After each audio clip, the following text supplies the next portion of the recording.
What's up, everybody? It's Jeffrey Lyles. You're listening to Lyles Movie Files. We're going to have a fun show tonight. We're going to talk about all things Batman, basically. My cousin Duane Brickhouse is joining us to once again talk about Joker. He's got a very interesting take on it, so I'm sure you guys will enjoy hearing that. We're also going to break down the first episode of Batwoman to see if it met expectations or if we're going to keep watching it. And also going to talk Walking Dead. It also had its season premiere. And we're going to talk a little bit about Crisis on Infinite Earths, the big Arrowverse crossover, and how that's already starting to take effect in this round of the Arrowverse episodes. And then we're going to wrap it up and talk about Matt Reeves' Batman movie because it is building some steam, a lot of casting rumors, and including this new one with Catwoman. So, what's up, Duane? How are you, man? I'm good, man. How are you? Thanks for having me. Definitely. We're gonna have a lot of fun tonight. Your other cousin managed to bite his tongue right before we press the record button. So, little brother, how is the tongue? Are you ready for a podcast? Way to dime me out on that one. So if it sounds like I'm slurring, like I've been having like 10 drinks, it's not actually the case. So it's not sure? that kind of. It's not that kind of Wednesday. But I was on vacation. Yeah, maybe. Mm-hmm. Wink, wink. Good thing we don't have video on this podcast. Oh, all right. No. So Joker set a big October record. To me, this is kind of like CBS going with the, hey, our hit show is the #1 show among Tuesday nights at 8:30 among the 35 to 50-year-old demographic. Regardless, it set a big record for an R-rated film in October. I've seen it. I've made my thoughts very clear on the film. Did not like it. There have been so many crappy movies. It's not my least favorite film of 2019. But of the big blockbusters, it's pretty close. So, Duane, you went out and saw it. I told you probably would not like it, being that you're a huge major Batman fan. And you called me Sunday and you told me what? I told you it was boring and that it was terrible. I tried to go in with a very open mind. I really honestly had no intention of seeing the movie. I talked to you. You told me. You gave me your feedback, and as you said, you made it very clear. I had a coworker call me and tell me how much he loved it. I had some free time, so I figured I'd give it a shot and just try to go in with a really open mind. And I was literally sitting in the movie flipping through my phone that I was so bored. I think the pacing was kind of slow. It probably didn't get exciting until the end. And at that point, you had a lot of stuff happen. But by then, I mean, it still just wasn't, to me, wasn't a good movie. Yeah, it was. I'm not quite sure what it was lacking. Maybe it was just the fact that they tried to do it both ways, where it's, hey, here's a very serious take on the Joker, but by the way, we're going to throw in some breadcrumbs for all of you looking for some Batman Easter eggs, too. What do you think about all those? Yeah. Now, okay, I will say this, right? I'm a huge Batman fan, right? So in most cases, if you give me a little bit of Batman, I'll be happy. So I definitely was happy with the way they ended and how they potentially could go into a Batman movie with the darker style that this Joker movie had. And just to add to the one bright light in the movie, when Phoenix went full Joker, and Jeff, you got to tell me how you think about it, but when Phoenix went full Joker, I thought he was fantastic, and I immediately thought I would love to see him go against Batman in a Batman Joker movie. Yeah, it was. So you're talking about the scene where he's putting on the white face paint and then he beats a couple people? I'm talking about the purple suit. Oh, the whole all-out thing. I'm talking full Joker. It's funny because I actually thought that scene right before, I was seeing like traces of the Frank Miller Dark Knight Returns take on Joker. Like he had this really serious, sad look on his face, and it's like, oh man, okay, he really could be Joker in a Batman movie. When he was in his apartment? Yeah, yeah. Okay. Yep. And he was I see staring what in you're the saying. mirrors. Yeah, and was like, oh, okay. And that was like, clearly he hadn't been trying that at any point before. But that was Mhm. the moment in the movie where it's like, man, I wish he would be Joker in a real Batman film. Yeah. And it was cool watching him kind of play along and act crazy and wild, like dancing on the steps. I was like, yeah, that's Joker. But there was so much of it, so many other elements where it was, we're going to excuse this take on Joker. And director Todd Phillips just came out and said that for his version of Joker, he never envisioned him clashing with the Batman, Right. which I Right. thought was Well, so stupid. yeah, I think there's a lot of things. I feel like, and I could be reading into it a little bit. After the movie, I've looked at some YouTube videos, I've read some articles. I do feel like they were trying to touch on a lot of different things that, current day, what we see on the news every single day. I felt like they were trying to touch on a lot of that, which I get it. I can appreciate it. Maybe it's not fully what I'm looking for, and maybe some of that is what kind of made the movie drag along. Um, so I do see some things there that I think they could have improved with it. To your point about the back and forth where he was looking sad and things like that in that scene, 100% agree. I definitely saw. I mean, and I think that's part of the.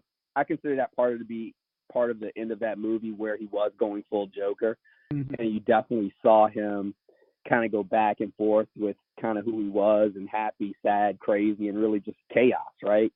Mhm. Um, the other thing I liked about it is I do think they had, and again, some of this is kind of looking back on it, 5 days later, 4 days later. I do think they touched on a few other things with just like, um, maybe like in the Heath Ledger movie where Joker had many different. Every time you asked him about his background, he gave a different Mhm. story, Yeah. and I think at one point, you just got a bunch of different things coming out of this guy, and I think when he was at the end, when he was talking to the when he was in Arkham, Mhm. and he was just talking about you wouldn't understand the story and things such as that. I Mhm. think they were trying to, or I feel like they're trying to touch on just the vagueness of his background. Yeah, it was really weird because to me, I'm as a Batman fan, would you have gone to see this movie if it was called The Crying Clown? No, Exactly. And I feel like no, they really no. tried to go, hey, look, here's the movie about the Joker, but haha, it's not really about the Joker. We're going to do this different, unique take on him, and it's going to be so different that we're just going to throw in some names like Thomas Wayne and Alfred and Bruce, and you're going to be happy about that, right? I, I mean, I think they were trying to make you feel some sympathy for the Joker. Which is weird, right? Yeah, which again, I feel like that's where I was concerned about how they're approaching like just situations we see every day where um you kind of get into the mental illness issue, and I, I, I don't know, I just thought that was a dangerous thing to touch on. Yeah, and the way they handled it was kind of irresponsible too. Where it was like, well, he can't be blamed for what he's doing. He doesn't have his medication, and it's just like, how about the dude is just nuts and is a psychopath, and he doesn't need that excuse of, hey, he has mental illness and nobody cared about him, and society just let him fall through the cracks. Yeah, you get that, and then you kind of lose. We're all taught as adults, or we're taught as children, that you're responsible for your actions, and regardless of what people do. Hmm. And in this scenario, they were clearly throwing out there that he wasn't responsible for his actions, because of how people treated him, because of, to your point, he wasn't on his meds or whatever it is, because he got a bad lot in life, he's not responsible. Yeah, Um, gets a and pass. people were kind of celebrating it in the movie. Yeah. And I think in your case, you had people. Never mind, but people were just celebrating it. Yeah, people were Um, applauding in the theater during certain moments where it was like, hey, you should not be applauding at this point in the movie. This is a which is bad kind of thing. concerning, right? Yeah. Yeah. Like, where are the exits? Because I need to see how fast I can get away from you at this point in the movie. So yeah, it was. Yeah, and I think the other thing that you saw a lot of in the movie, is this spoiler free or can I talk Man, you over can it? go into it. Jace is All never right. going to see this movie. So the other thing, you see a lot of how he's interacting with minorities, be it a racial minority, be it a female, just how he's reacting to those individuals and just who he's around. Again, being bullied by those people or whatever. And again, it just really, I feel like they're trying to make a bigger statement. Probably a bigger statement than what we want to see in a DC comic movie, even if it's a dark DC comic movie. Yeah, it was kind of like, okay. I mean, yeah, there were definitely instances where there were people that looked like him that were doing things to him as well, but it True, kind of true. felt like, hey, the first people that we see attacking him literally for no reason is a Latino gang. Where it's like, what was the point of this? And it was just like, Latino no and black. reason. Yeah, it was like they're just beating him down for no reason, just because he's trying to do his job as a street clown, and Mm-hmm. that was weird. And then he starts obsessing over his neighbor, and who's black, and it's just kind of like, well, why is this? And then that twist actually worked because it made a lot of sense for a big question I had, like, why in the world is she so into him all of a sudden? And because Yeah, I was sitting there like, are you kidding me? What the heck? And but it also introduced that question at the end of like, well, what happens? I mean, he's into her room, and I'm just like, dude, there's no way a black woman is leaving her apartment door open when she unlocked when she has a kid. right. That's just not feasible in a city, in a suburb. No way that would happen whatsoever. So that was like, come on, guys. And to your point, yeah, it wasn't just racial minorities and females. He did have individuals, but that kind of treated him badly. But they were really from a different lot in life, right? So clearly a different class than what he is a part of. Mm-hmm. So I mean, there was a lot of classism, and I mean, there's a lot there. There's a lot, as one of my coworkers said, there's a lot to unpack in this movie. But I'm also wondering, like, how many rich people are going to be like, hey, maybe we should treat street clowns better, or people who claim that they're my sons better. I'm like, come on, I know what he was trying to do is trying to get the masses to be like, see how the rich people treat us, and it's like, dude, you are not saying anything new. I mean, come on. And people, in the movie, people bought into it. People loved it. Yeah. The other thing you have to wonder with this movie is how much of it was true. Exactly. Because, there are theories out there is that a lot of this could be in his mind because you saw there were times, and you don't know if they're flashbacks, flash forwards, whatever, right? Where he was clearly imagining things.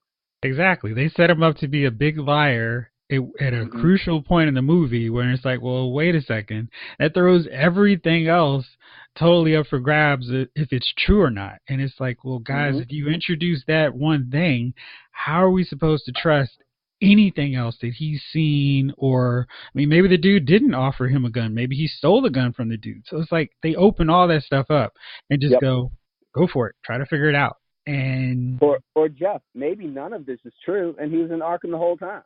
Yeah, exactly. Absolutely. So it was just like they did so much stuff, and it seemed as if they wanted us to connect the dots for questions that they just decided we don't have time to answer. So figure it out. And they had 2 hours, so it was like, come on, man, pace it better. Yeah, I mean, it was super long to not address it. All right, so let's move on here because we could probably do a whole show about Joker and its many issues. So Batwoman kicked off this Sunday, and I actually wrote in my review. I gave you a shout out. I said I used your trademark. I read it. Okay, it's not that bad. Okay. And I was watching the thing, and it's not that bad. It's not that bad. See? Yeah, like I was like, okay. I thought the one Maybe kind of weird thing was we've already seen her in full Batwoman garb with the red wig and everything, and we have to do this long extended flashback, which didn't end at the end of the first episode. So it's like, oh boy, we're gonna have to take a few more episodes before we get to a part where we've already seen her and the Elseworlds crossover. But other than that, I thought it was a pretty decent premise, premiere episode. I didn't quite feel like this show managed to do much to escape the Arrowverse checkbox. What did you think about it? So it wasn't bad. So I was concerned, right? So I want to see superheroes in my superhero shows. Mm-hmm. So I was hoping that they were going to do a long, drawn out, it takes her 3 episodes before she's wearing the Batwoman costume. Mm-hmm. So I was definitely happy to see her get into the costume quickly. To your point, it probably could have just started that way, because as we've seen already in the crossover last year, she's already Batwoman, so she could have started right there. And the only thing there is if she did that, they probably would have done a lot of flashbacks, which I guess they ended up doing flashbacks anyway. Right. And you don't it's an Arrowverse show. You had to do flashbacks. Yeah. You don't want to be exactly like Arrow, which is exactly like Batman, right? Mm-hmm. Yeah. But I do think they, and much like you put in your article, I do think that Ruby Rose as Batwoman does a great job on the fight scenes. I think that the supporting cast will kind of figure out. I do wonder what you're talking about, where you say, you might see some people in costume before you know it, except for maybe one. And then you move into the end of the episode. I do like how they roll that out quickly as to who her nemesis is, mm-hmm. because you don't wait all season to find out something. Right. So it does make it more interesting. It does make you want to come back next week to check out the show. You've been reading Detective Comic and you were picking up Batwoman.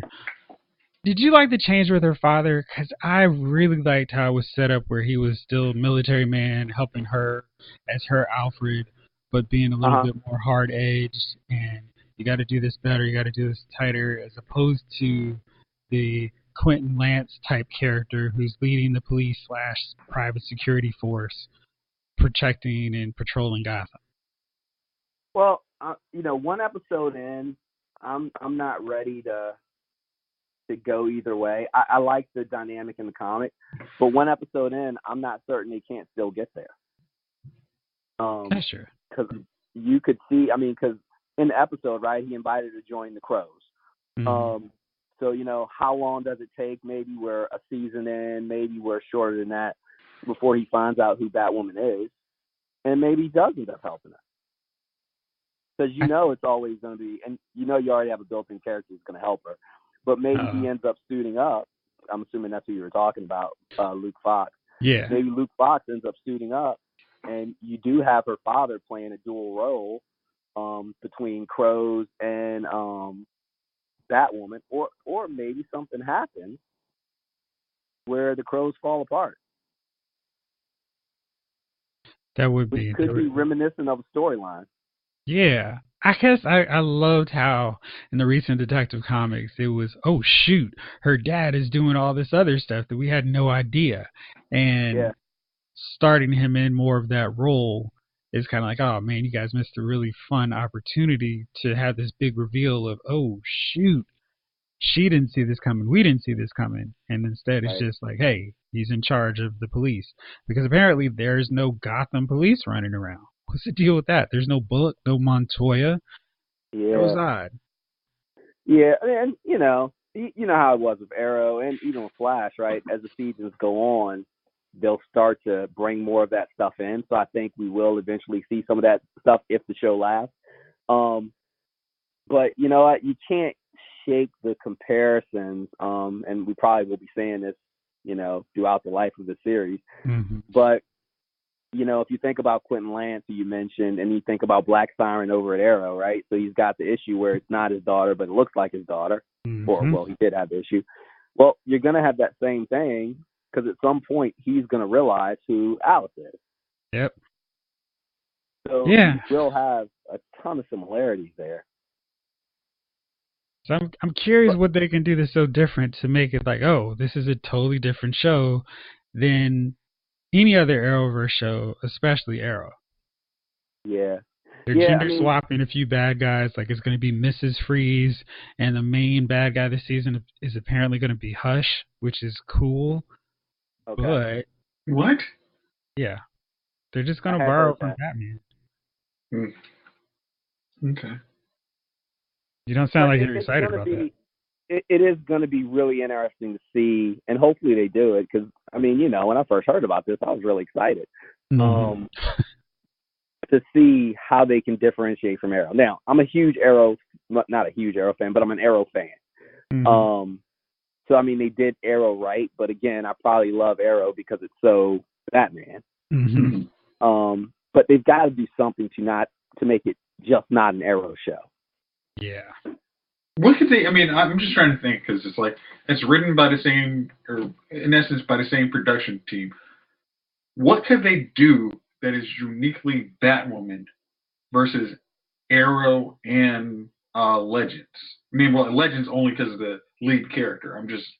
What could they do that could be so unique to this character? They'd be like, oh, this is a whole different version of the show. I mean, the Arrowverse show.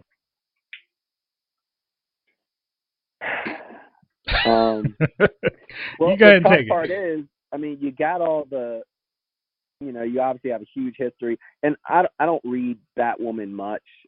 My extent of Batwoman was when she was part of that team with Batman. So I don't have a huge history with her. But you have a huge rogues gallery from Batman. The only problem is you use some of them, the biggest ones, in Arrow. And the way they're so protective with the movie universe, it's going to be hard to do anybody else. Like, they probably won't throw Riddler. Definitely not going to have Joker. Two-Face is probably off limits too. Yeah. They could probably use Clayface. Yeah, but Clayface is super hard for a show like that to do. But you could cheat on Clayface a little bit. You don't have him like the big blob dude, but you have him like kind of just a dude. The person that changes his identity. Yeah, I mean, not that they didn't do that on Flash before. Oops, never mind. Okay. Yeah, the best villain that's probably around on Batman's rogue gallery that would have been perfect for this show is Black Mask. Because you wouldn't have to do too much. Just a dude under suit. The movie, right? Exactly. And it's like, what are you guys on? Because Black Mask isn't necessarily the kind of villain that is needed for a whole squad of superheroes.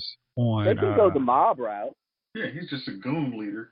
Yeah, but he's not wearing a mask. I mean, not just Black Mask. I mean, Batman has a pretty big history of mobsters out there. Yeah, but they did that in Gotham. This show is so. Hey, it's kind of late. Gotham's not connected, man. And remember, I only have one season of Gotham history, so that means nothing to me. Man, just watch season 3 through 5. You'll be like, okay, yeah, this was cool. Hey, Gotham actually did those costumes. I will say this: the one thing I'm extremely, extremely happy about, and I mean, the ship hasn't sailed on it, so it can come back. But going into the show, I was very concerned that it was just ultra, women are the greatest thing ever. Men suck. Yeah. It's her battling all the men in the world. And, I mean, you had the one comment, right? But outside of that, you didn't get any of that in the show. So I was pleased with that. Yeah, that was definitely something I was kind of worried that they were going to lean a little too heavy on, because that's not how the character is in the comic book. She's not a rah-rah feminism. Let's do this thing, women. We can do it.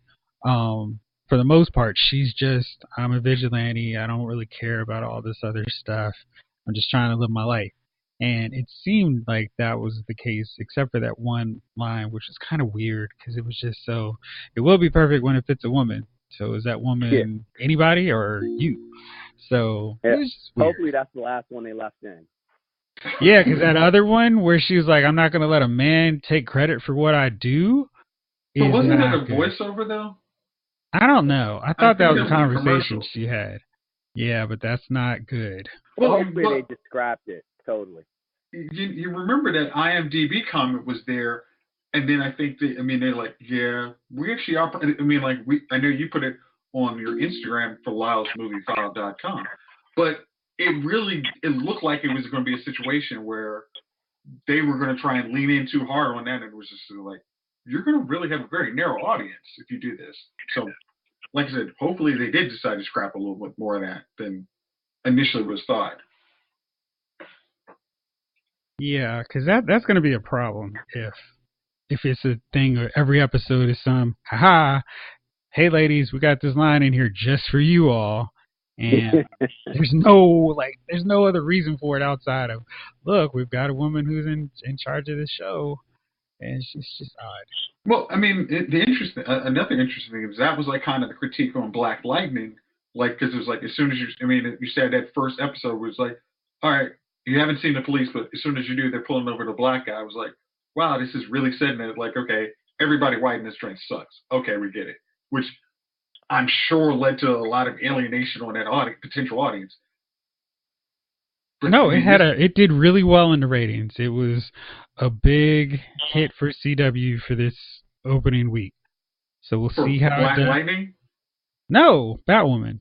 Oh, that's what I'm saying. Like I was saying, like how Black Lightning in its first season, it was like, oh well, this is just a black show. All the white folks are gonna tune out of it. I mean, which almost you could have done in the second season instead of the extra Twilighty teen romance that they did, which I'm sure lost a whole lot more adult black fans than just hey, we're gonna do a black show that every white person sucks besides Gamby. So who's shady too? We knew was shady. Yeah. All right. Well, let's keep it rolling here. Chief, you probably lost all your female viewership right there, by the way. Oh, absolutely. Don't worry. Jace has already killed off our female listeners. Oh, no. Don't blame that on me. That's Gunner. Gunner killed the female audience way before I tried. No. Long ago. All right, so Walking Dead kicked off this Sunday with its new season. We saw Michonne and company getting ready for war against the Whisperers. They've got these shields, spears. I mean, they've got like this military tactics going. It was pretty intense. And then a Russian satellite crashes and it almost burns Oceanside. And joining us now to talk about it is Chief. What'd you think about Walking Dead, man? It was an okay episode. I mean, it was funny to see them practicing their tactics, which I mean, for me, so if you're practicing for them, why haven't you booby trapped your side of the forest? Like, I think that would have been my first goal. Like, you know what I mean? Like, it would have been a path. One path in, one path out, as far as, the people on our side knew. I mean, we didn't see them dropping any booby traps. You just walk clear across, and then they walk clear across into their forest. Like, if a road separates you, then that road has to be, like, you know what I mean? You can't just walk across from North Korea to South Korea. It's borders. I think, some interesting dynamics, I guess, are going to take place. I'm not quite sure why Carol, who said she was going to leave soon, didn't fall back when the Watchers leader came out the woods.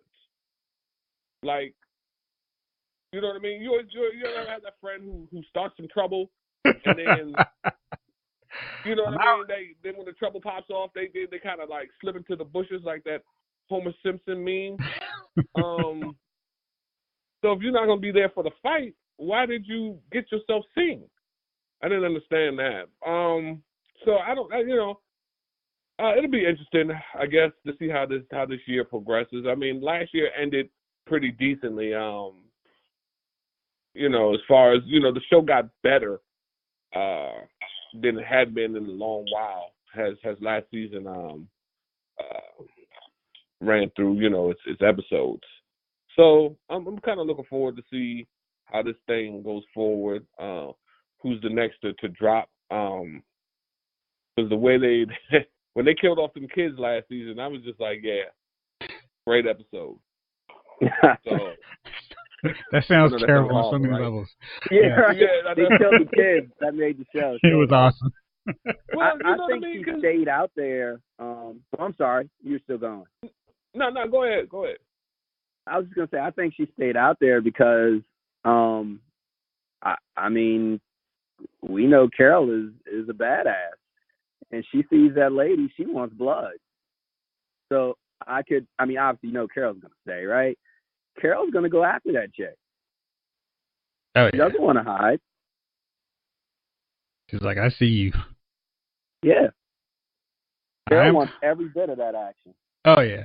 I'm kind of blown that Michonne is going to be leaving at some point this season because it's so much better. Like if she left kind of like during the middle of the Saviors thing where it was just kind of spinning its wheels, I'm like, I understand. But man, it's gotten so much better this last season and this kickoff to this new season. It's like, man, we should stay. And Maggie's going to come back. We know that Whiskey Cavalier is done, so Lauren Cohen is coming back. It may not be until season 11, but she will be returning, which is good because if we have to lose Michonne, at least we get Maggie back. Yeah. So what do you think of the episode? I think the episode was good. I want to watch it again. It was one of those episodes where a lot of little things happen that if you're not fully paying attention, you may miss some of the commentary. You got some of the flashbacks going on. You got some of the little side conversations going. All the while you have this big disaster heading their way. I do like how they pace the show where, you're at Seaside and all of a sudden Eugene calls in. Then you go to Alexandria and you have all this stuff going on, and then all of a sudden Eugene makes the call. Mm-hmm. And I think you had another scene about that as well. And then I thought the fight scene was a great scene. I mean, there was tons of action in it. There's a lot of background, and then you also had at the end of the show, the little scene with the Whisperers. Mm-hmm. So I think it had some stuff in it, had some things in it that you kind of got to go back and take a look at. You had the action that we all want to see in The Walking Dead. We always want to see the fight scene. And then you had, something to pull you in for next week. Yeah, exactly. My favorite part of the whole episode was when Carol took the walker and used his blood to pour out some of the flame. It's like, Carol, you are ridiculous. James, what do you think about it? I liked it. I liked how they, like I said, they started off getting there like a little 300 on, looking like they're ready for war. Like that was a smart. Yeah. Yeah. I like that they did they kind of had, like, because of the Whisperers, you even just like seeing just that mass come through the water, that kind of almost like, oh goodness, it's like even though we know we've kind of advanced the story a little bit, we're like, wait, how does Whisperers just kind of infiltrated their whole camp and they don't have a clue? Once again, Chase, did they really go, oh goodness? But I don't want to use too rich a language here. Then. Oh goodness. Were they clutching their pearls too? Oh heavens to mercy! Yes. Yeah. Yeah. Okay. Okay. Yeah. So you go like, oh, okay, these guys. I mean, the Whisperers could be back. Like, I mean, like you just saw like their little freak out, like their PTSD moment. Like we thought we were good. We thought they just left. But now we're trying to figure out if we're panicking two communities or we're just going to try and act like nothing happened, just like kind of how Rick would do it.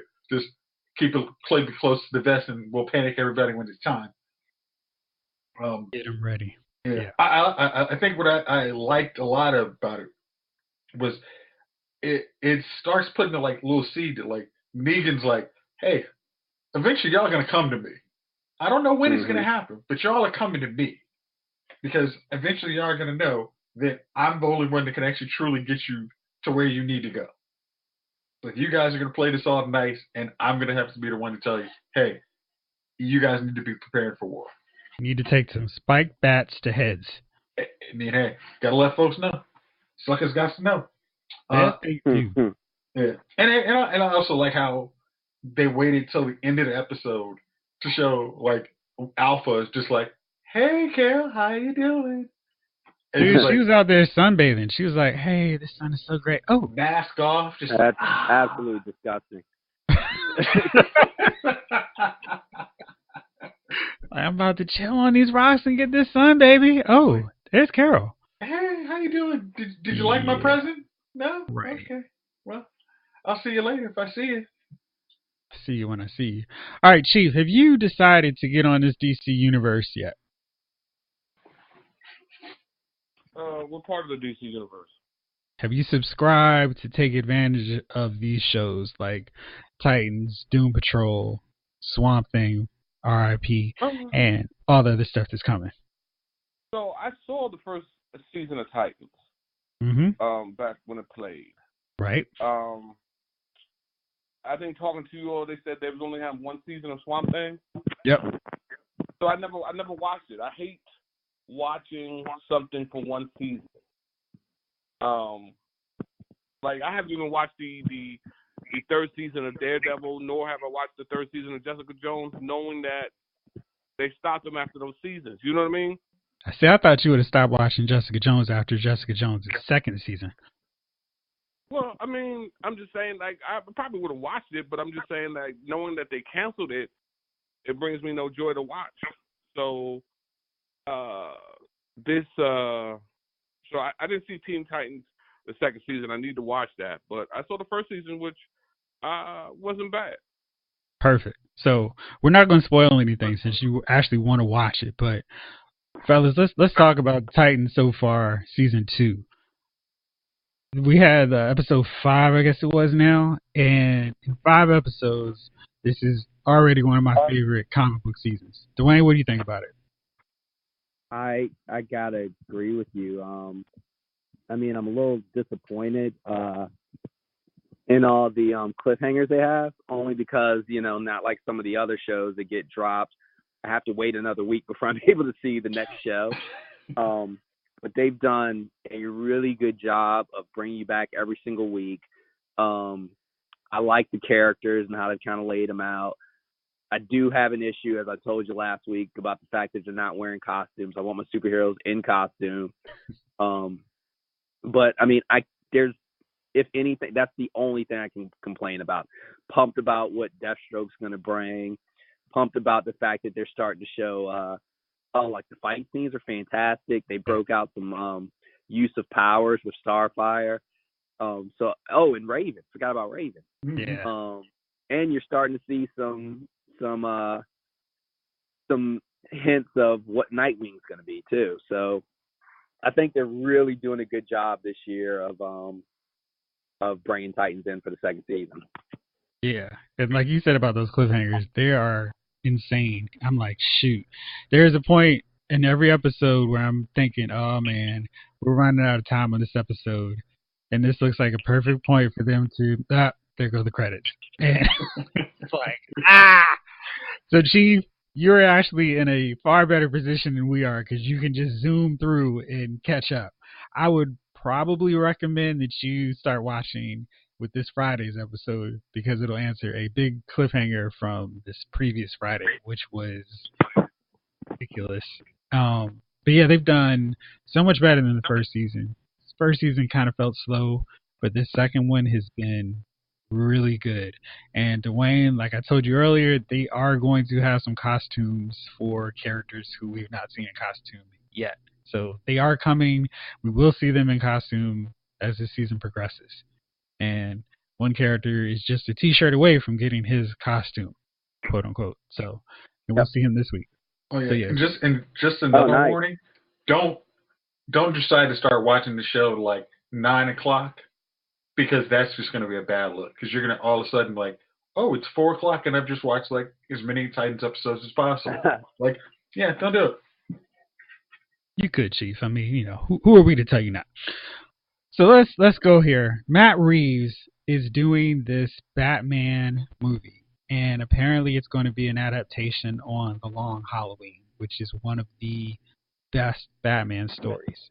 And that's where Batman is trying to figure out who the holiday killer is because he keeps killing people on holidays. And so we know Robert Pattinson's in it. We're pretty sure Jeffrey Wright is confirmed to be playing Commissioner Gordon, but we don't know anybody else. Maybe Jonah Hill's going to play Riddler. Maybe he's going to play Penguin. Now, Matt Reeves wants to make sure that this film is diverse, so he is looking for an actress of color to play Selena Kyle, aka Catwoman. So, guys, there's some names rumored like Rihanna, uh, maybe Zendaya, but who would you want to see play Catwoman in this Batman film opposite Robert Pattinson? Okay. Yeah. Okay. I got two strong contenders. Okay, what you got? I got Jessica Lucas from Gotham, Tabitha. She did use a whip. Okay. Yes, she did very effectively. And what's her name? Laya Kiba. You just said you had two, and then you go, who is it? Well, I got like a list of a couple, but you know, I'm trying to. I said two, so I'm gonna go with two. I'm gonna go with. All right, who's your second one? So her name is Laya Kadib, K-E-D, Kadib. She's from Lord of War. I'm sure you watched that movie, Jeff. It's bad Nicolas Cage. Now, Chief is the Nicolas Cage fan. But she's got a tall, slim. Yeah, she's got a tall, slender look. Okay. So. All right. Yeah, those are my two. Those are your two. Duane, you got any options? Dude, I have no idea. That's probably not my strong suit, knowing the actresses that are out there. All right, Chief. You got somebody you want to cast in this role? Well, I was thinking of it's a TV show. No, it's gonna be the movie. You know, with your boy that you're not very happy about being replacing Ben Affleck. Oh shit. Nicole Bahiri. From Grimm? No, she's not she Grimm. She was on Sleepy Hollow. Yeah. Yeah, that's a good one. I'm still a Zazie Beetz. Is it Zazie Beetz? Yeah. Well, she's worked in the DC universe already. What's the girl? Matter of fact, even the girl who plays on the Cloak and Dagger show, she was Cloak's girlfriend for a minute. You ever watch that show, Cloak and Dagger? You talking about the girl, the high school girl? Well, I mean, she I played. guess they were in high school, so I guess it had to be her. Okay. Hold on, let me give you her name. Is Cloak and Dagger done? Because I did watch the second season. Noelle Bercy. Okay, let's see here. And she was Cloak and Dagger. To answer your question, no idea yet, Jace. Okay. They are going to be showing up on Runaways. And we don't know about season 3 yet. Stay tuned. Like with all those. I think she can be in there. Like, well, any one of those, I mean, would do. Okay. All right, so now we got the casting out the way. Last big question for you, because I definitely want to hear your thoughts on this, fellas. Brie Larson, who played Captain Marvel, of course, in Captain Marvel and Avengers Endgame, has announced that she and the other female cast members of the Marvel Studios universe have definitely told Kevin Feige that they want to star in an all-female movie for Marvel Studios. Duane, what's your take on that? You looking forward to seeing like an A-Force film? I'm in for it. I'm down. Again, I don't want to see them do what I was hoping Batwoman wasn't going to do, which is male bash. Mm-hmm. Like, if they want to do a movie, do a movie. I mean, it's not like there haven't been male superhero movies, right? Right. So I'm all for it. But I mean, we talked about the scene at the end of Avengers. I know you loved it. Endgame. It was terrible. It was terrible. The scene could have been fantastic if they just took out a few words. We could have seen it. We could have known what was happening. They didn't have to say it. Let's do what the men can't do. Yeah, she's not alone. Like, come on, man. Yeah, maybe. Yeah, never mind. Like, she missed her opportunity to take care of the van. She should have been protecting the van, but no, she has to be in that scene. But anyway, like, if they want to do a movie, because they got a lot of great characters, I mean, it's unfortunate that Black Widow wouldn't be able to be a part of it. Well, who knows? But yeah, I'm down with it. Chief, what's your take on that? An all girls Marvel movie? Yes. I love it. I can't wait till it comes out, Chief. Why are you so excited about it? Oh man, girl power. That's what it's all about. It should be good. I mean, I can't wait till they do this. Marvel always does it right. Let's go, girls. Wow, I mean, I can almost hear the rattling of the script that you're reading from. Jay, so the question I have for you is, a lot of these female characters have been kind of partners / sidekicks / complementary heroes to the male heroes. Okoye, Shuri, Black Panther. Captain Marvel's the only one basically who is a standalone hero.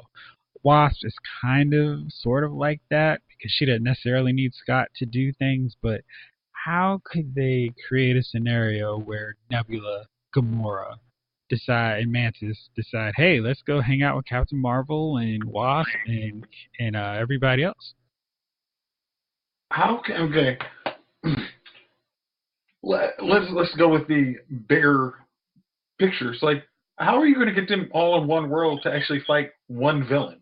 Like, that's what I just asked. That was my question. I'm sorry. You didn't frame it. Yeah, well, you can't answer a question with a question. Exactly. I thought that's how you did all the interviews. Jeez. Yeah. Well, I mean, like, okay,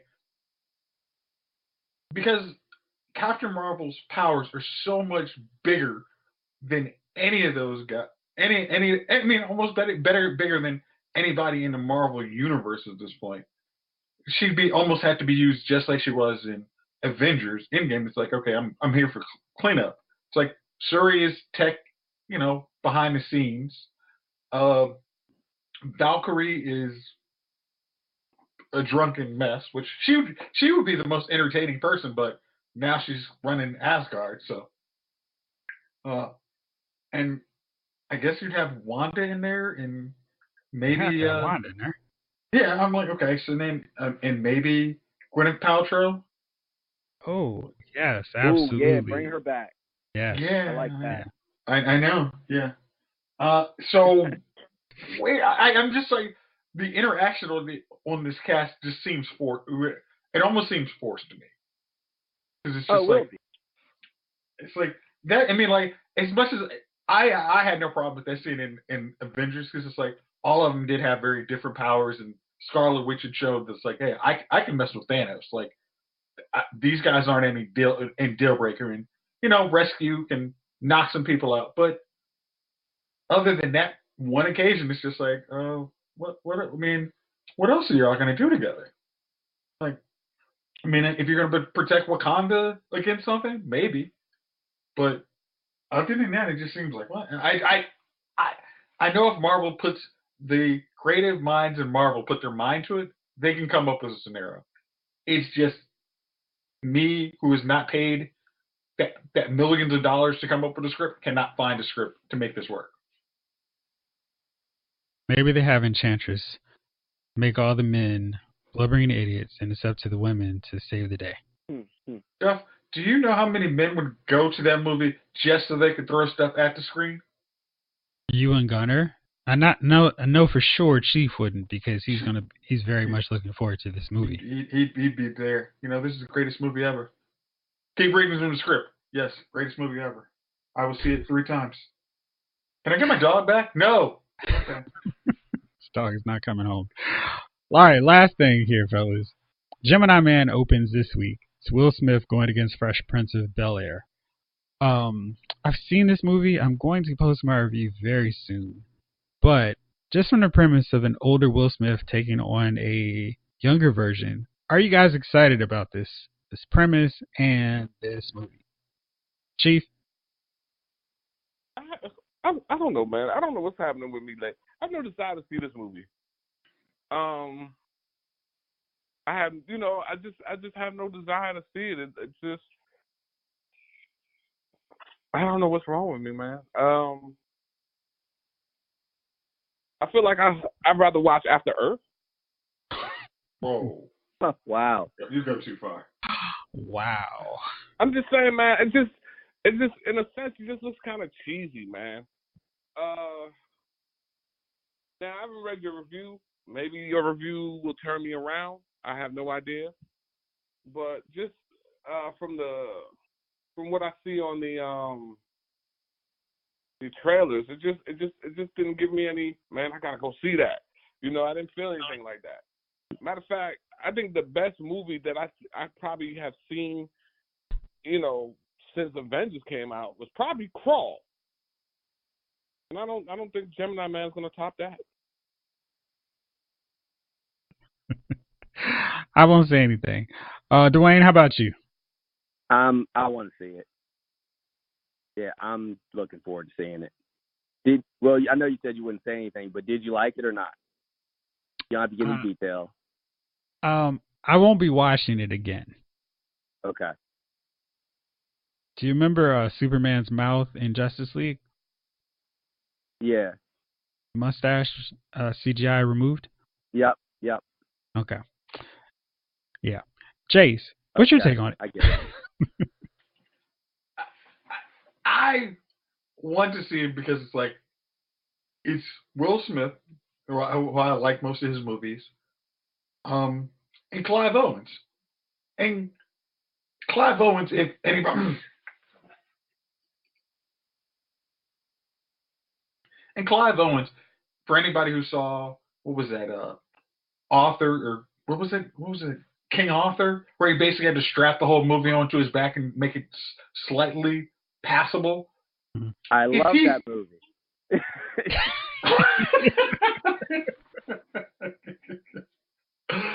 Oh, somebody had to. Yeah, somebody did. Dude, I own it. Do you really? I do. Wow. Oh okay. Man. There's been many a night or day where I break that movie out. I'm surprised I don't have it on my iPad. Wow. Okay. Have you seen Excalibur?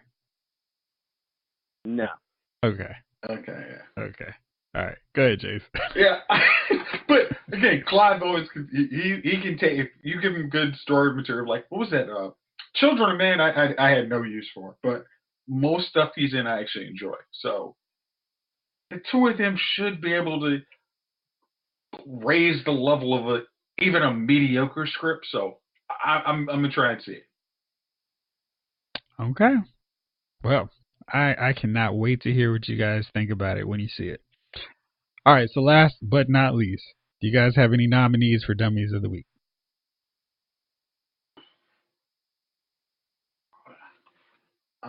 I'm no paper rattling. I got this. This one is. I know my two political folks would be saying somebody, but well, this is a entertainment show, so I'm gonna say I don't have a dummy of the week this week. All right, Chief, you got anybody?